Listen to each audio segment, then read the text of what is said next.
gusto ko lang sabihin sa inyo guys, gusto ko lang makarating ito kay Mayor Isko Moreno. Alam niyo po, napakayabang niya. Guys, talaga mga piniski talaga ito si Mayor Isko Moreno, napakayabang talaga nito.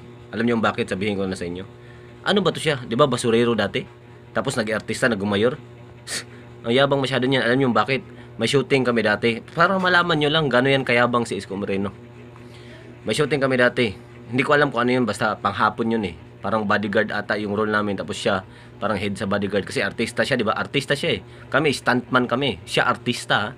Kung hindi ba naman siya mayabang, nakikipagkwentuhan ba naman siya sa amin? Nakikipaghalubilo?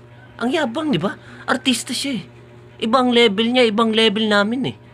Ha? Artista lang siya eh. Tapos nakikipaghalubilo siya sa amin na manlalabas na maliliit, manlalabas na ipagkwentuhan, nakikipagtawanan sa amin. Feeling close naman siya masyado. Tapos ito pa, gano'n siya kayabang. Ha? Naging mayor siya ng Maynila. Ha?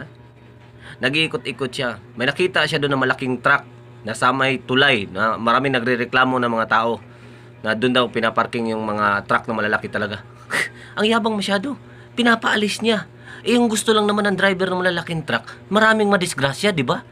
Kaya nga doon sila pumaparking lagi dahil maraming nadidisgrasya doon dahil nakabalagbag yung sasakyan nila doon tapos papaalisin niya.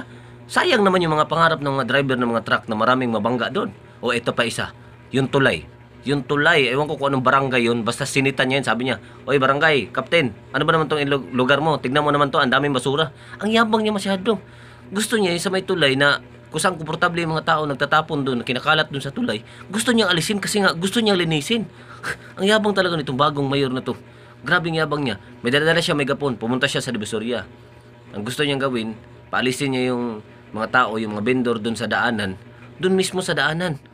Ang yabang mo, bakit papaalisin mo yan? Eh yung hangad lang naman ng mga vendor dyan, mag-traffic talaga, yung hangad ng mga vendor dyan, na instead of mga sasakyan yung mga dumadaan, gusto nila nakaharang sila dyan.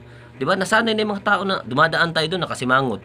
Tapos ngayon, maliwalas na, dadaan tayo, nakangiti.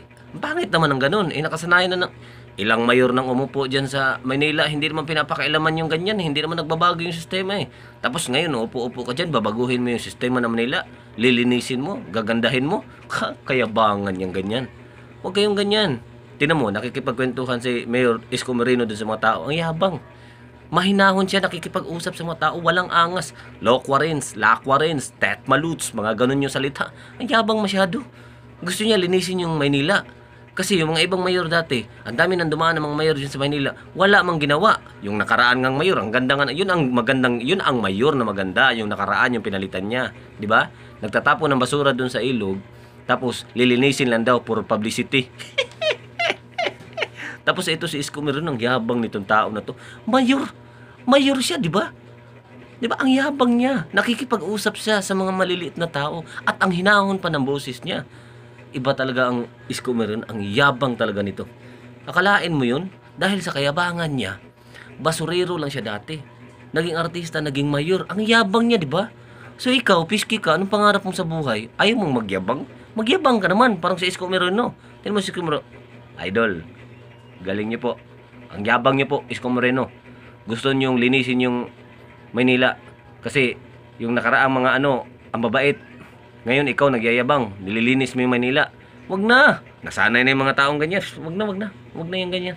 Wag na. Ayaw ng tao yung pagbabago. Wag na, wag na. Wag na kayo magyabang na linisin nyo. Wag na. Sanay na yung mga Pilipino na mga ganyan-ganyan.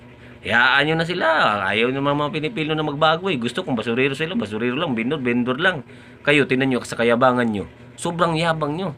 Basurero, naging artista, tapos naging mayor. Ang yabang.